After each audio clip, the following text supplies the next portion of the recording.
And then yesterday, as you'll recall, I discussed the unbelievable FBI surveillance of Christian churches.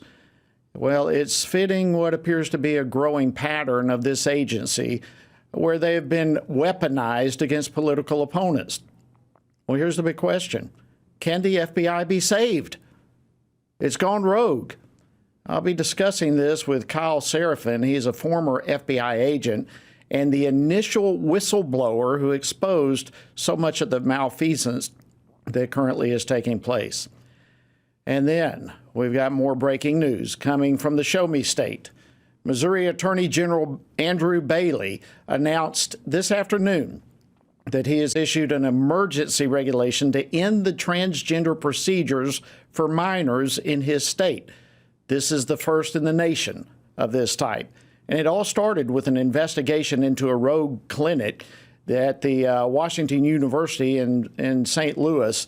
And literally, there are shocking treatments of children that were taking place there. Well, the Attorney General Bailey himself will be providing an update a little bit later in the program. So we've got a lot of hot topics to discuss. You don't want to miss a bit of it, but if by chance you do, you can always catch it later at tonyperkins.com. You'll also find there at the website all sorts of action items for you as well. So keep that website close at hand.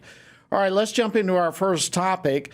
The Fifth Circuit Court of Appeals ruled yesterday to uphold some key elements of a federal district court's order requiring the FDA to restore clinical safeguards for chemical abortion drugs. Most notably, abortion providers are no longer allowed to send chemical abortion drugs through the mail. That's huge. Also, the gestational age of a baby for which a mother can take the chemical drugs has been reduced from 10 weeks down to 7.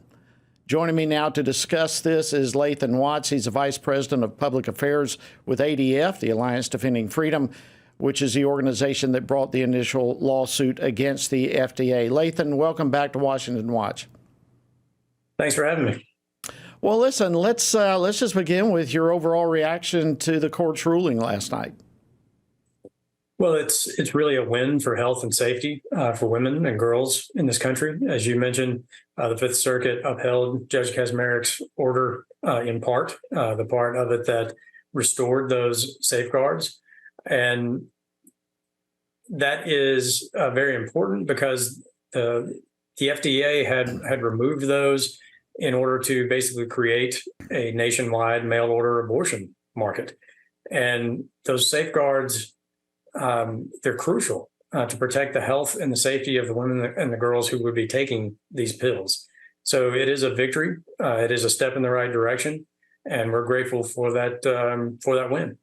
Well, it really is a great step in the right direction. And, I think it's fair to say, or maybe I should ask, is it fair to say that, there's probably some saying that this decision didn't go far enough, but it is an enormous step in the right direction. But is it fair to say that the FDA's actions that have been going on for some 20 years covering up were illegal and unlawful throughout this whole process? Yes. I mean, our clients, the doctors that we represent, filed a citizen petition against approval of this drug all the way back in 2000. And really, our clients are the only parties to this litigation who have followed both the science and the law from day one. The FDA declared pregnancy an illness in order to approve mifepristone in the first place, and then stonewalled our clients for 14 years when by law they were required to respond to our client's petition within 180 days. And then after 14 years, on the same day they finally responded, that's when they lifted all of these safety measures that had been put in place originally.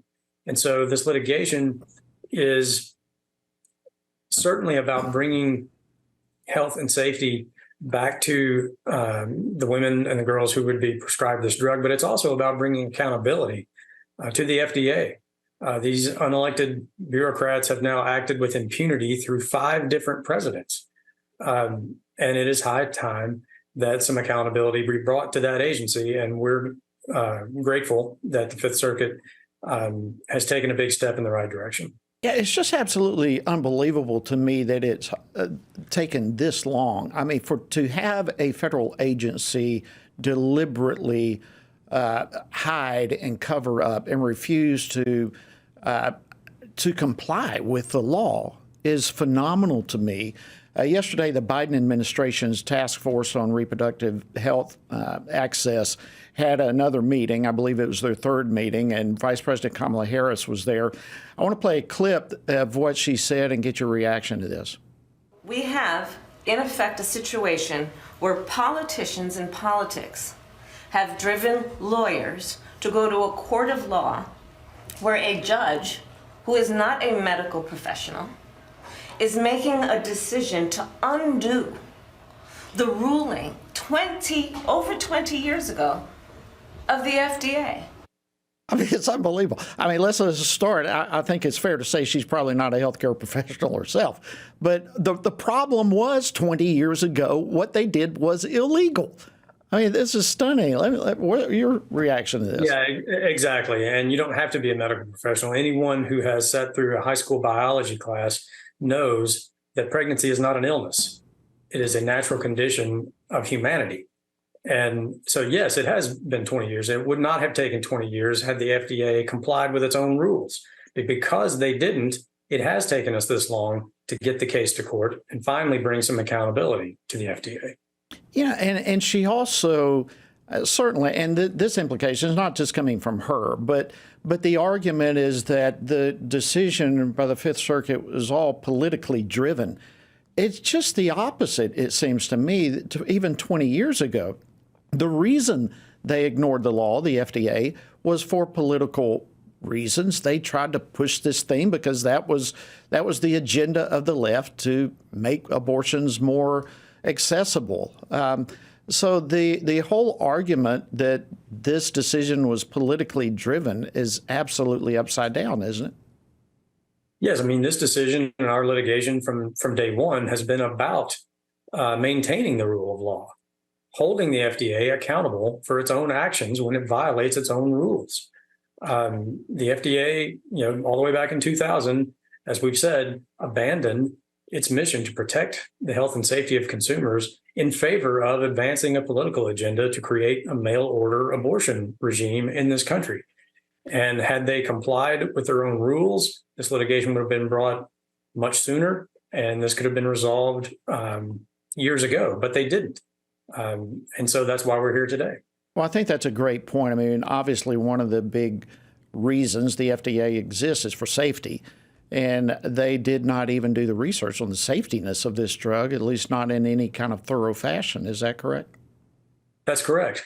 And our clients, the doctors who have to deal with the women who then suffer complications of this drug, they're the ones who have been bringing the actual evidence, following the actual science of the complications that can happen when women take this drug. And by removing the safety precautions, by reducing the doctor visits from 3 to 1, removing the in-person requirement, allowing it to be done over the phone or online, you cannot screen for an ectopic pregnancy over the phone. You cannot check to see if the gestational age is 7 weeks, which is the condition that this drug is supposed to be prescribed for. And if it's taken beyond that, the risks to the woman taking it go up exponentially. And it should not be. It's illegal, and it was always illegal to ship this drug through the mail. Well, and so thankfully, the Fifth Circuit upheld Judge Casimira's order on that. Yeah, those are some great points there. What about this issue regarding the statute of limitations for the FDA's approval of these drugs? Evidently, it ended 6 months ago. Explain that. Well, that's really the one part of Judge Casimira's order that the Fifth Circuit didn't uphold.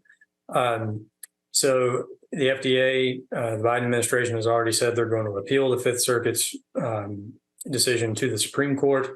We'll have to see if that is part of any ruling that comes from the Supreme Court or not, and then we'll determine the best course of action after that. Well, another part of this, and I know our time's about to run out on us here. We've got about a minute or so, but some members of Congress have actually been calling for the FDA to ignore this whole ruling altogether, which just sets an incredibly dangerous precedent for one branch of government to ignore another branch of government simply for political reasons or for whatever. How dangerous is that thought process? Well, anything that undermines the rule of law in this country is a danger to freedom in this country, because freedom is predicated upon the rule of law. And it's particularly egregious when those in government are the ones advocating for ignoring the rule of law. It sets up a very dangerous dynamic in our country. It widens the divide between the governing and the governed when the everyday citizen doesn't get to pick and choose which laws they're going to follow and which ones they're going to ignore. And no one in government should be able to do the same, which is basically what the FDA has done for 20 years now, which is why this litigation is so necessary. Lathan Watts with ADF, thank you so much for the incredible work y'all have done, and thank you for joining us on Washington Watch this evening. Thank you. Thanks for having me.